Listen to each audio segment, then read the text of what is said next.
Welcome to the Rustic Garden. Today I want to talk to you about how do you use soap in your oil sprays. And it's really important because oil sprays and soap can damage your plant.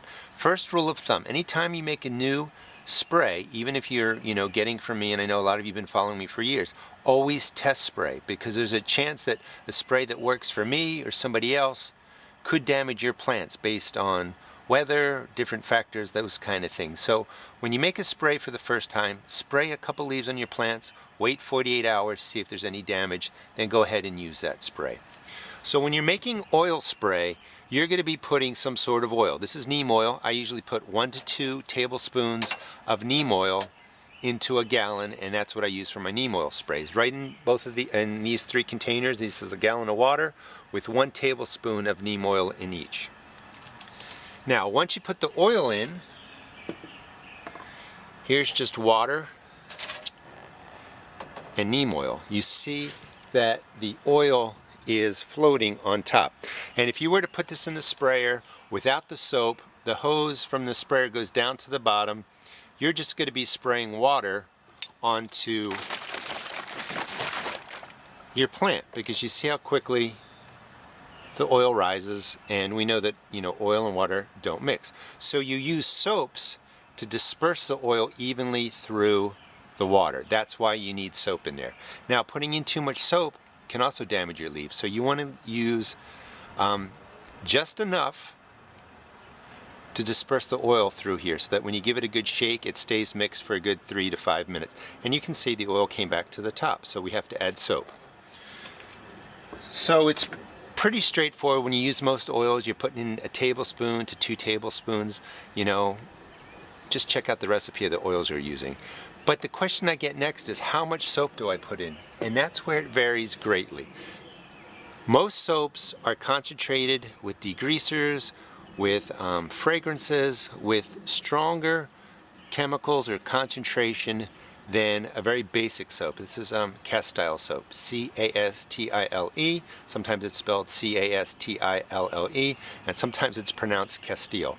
But this is just a basic soap with no degreasers, nothing that you're really trying to scrub pots and pans and all that kind of stuff. Well, let me show you the difference.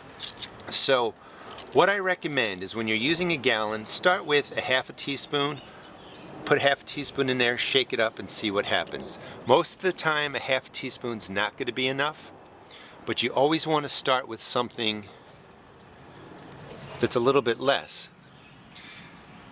The half a teaspoon wasn't quite enough for the Dawn, so then I went in and put in another half a teaspoon. And I know that, pretty much for a fact, it's about a teaspoon of the stronger soaps per gallon. So when I mix this up, and this has been mixed for a while, you see the oil gets dispersed nice and evenly through here. Sometimes you'll see little drops of neem oil floating around. That's perfectly normal. But the oil is staying dispersed all the way through, and it has to be enough soap that the oil stays at the bottom for a good 3 to 5 minutes. And again, I'm stressing this because I don't want you to damage your plants by putting in too much soap, and I don't want you to damage your plants by not putting in enough.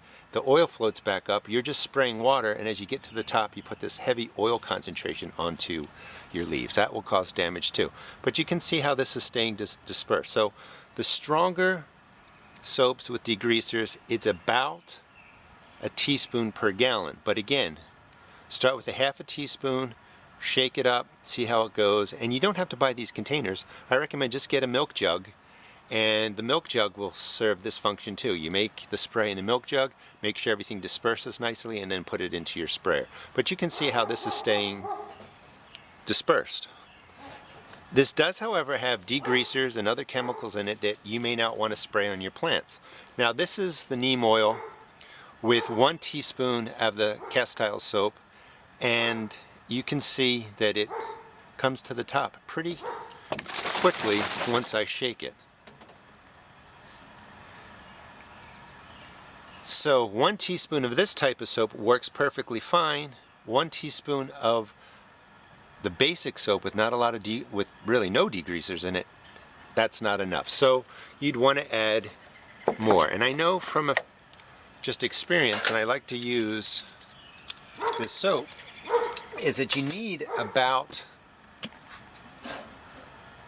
a tablespoon.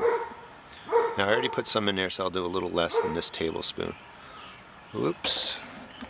We're going to pour a little back.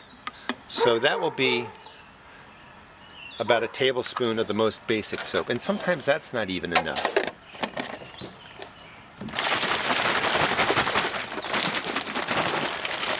But you mix it up, and you can see that's working better. And at a tablespoon, you're starting to get the bubbles up here. At half a teaspoon, at a tablespoon, let me be clear, of the more basic soap, you get the bubbles, and when you shake it, it's pretty well dispersed. It could use a little bit more. And then of the degreasers, it's just 1 teaspoon in a gallon. It's an important principle to understand. So just to summarize, whatever soap you're going to be using, start with a half a teaspoon, add it to a gallon, give it a shake, and you want to see the oil disperse all the way through like this. And you can see how it started to settle a little bit. Every spray, give it a shake. I hope that makes sense. Because if I say go ahead and put in a tablespoon of soap, and I'm using this basic, simple soap, but you go and buy this is going to be too much, and it's going to damage your plant. So, again, last time, build the soap up slowly so that you understand what kind of soap you're using and how much you're going to need in a gallon. Please check out my blog at www.therustedgarden.blogspot.com, and also follow me on Instagram under The Rusted Garden or by my name. I'm going to be doing a whole series of Instagram videos called 60 Seconds or So, and it's just going to be a bunch of garden tips. Thanks.